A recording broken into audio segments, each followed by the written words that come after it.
Vegas, the big tech trade show, and this here is the Huawei Mate 8. This phone was announced yesterday right here in Las Vegas, and it's looking pretty interesting. We're always quite big fans of Huawei devices, but this one especially has got some quite interesting talking points about it, so we're going to take a closer look at those now. So first let's take a look at the handset design. From the front this looks quite a lot like the Huawei Mate 7, but from the back we would say it looks more like the Nexus 6P. That's not surprising given that the 6P was also manufactured by Huawei, and if we hold it up beside it you can see there's quite a resemblance there. Again, it's made from aluminium. Huawei say they've done some extra work inside to make sure that the heat dissipation is good, which basically means that it's not going to get too hot in your hand, which is good to hear, but obviously we haven't had too much of a chance to test that here on the show floor.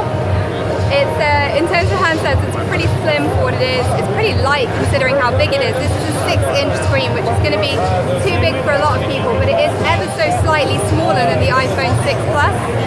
But I mean ever so slightly, we're talking like a millimeter.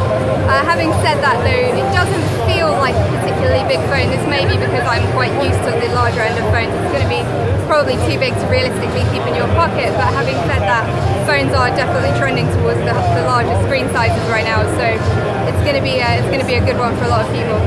If you're taking a look at the screen there, so this is a full HD screen, it's very bright, it's very colourful. However, you might notice that it doesn't look like Marshmallow, which is the version of Android that this phone is running.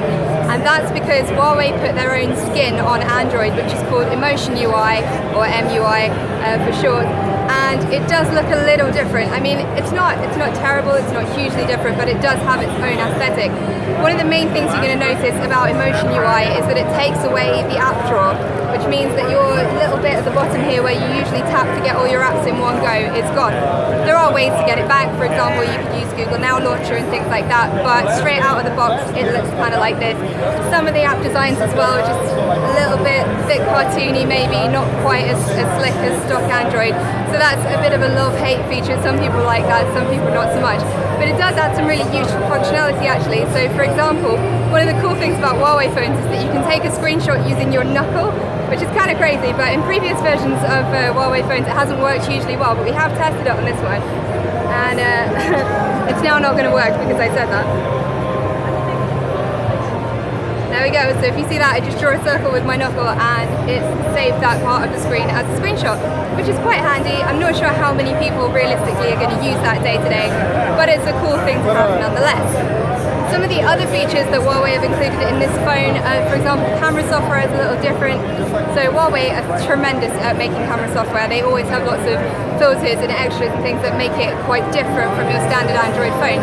Some of the ones that we've got included in here are light trails, so you can take very artistic pictures, for example, of cars at night, moving cars to camera.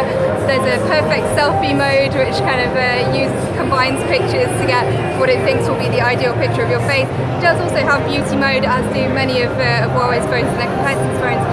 As always, it's a little bit excessive, so I've taken a couple of test shots, and you know, you do get kind of the over smooth skin and the slightly uncanny valley look to your face. So whether you use that or not, whether you find that useful or not, you know, it's up to you, but it's nice to have anyway. It's a nice bit of extra functionality. On the hardware side, this is looking pretty good. There are two versions of this phone, so there's the standard version, which is this one, and there's also the premium version, which obviously costs a little more. The premium version has 4 gig of RAM, this one has 3, the premium has 64 gig of storage, this one has 32. So not massive amounts of difference, both of them have an octa-core processor. As always with Huawei, that's a high silicon processor. But one of the really, really interesting things about this phone, I think probably my favourite thing about it, is the battery capacity, which is a quite amazing 4,000 milliamps, which is something that we haven't really seen much of so far. There have been a couple, but not many.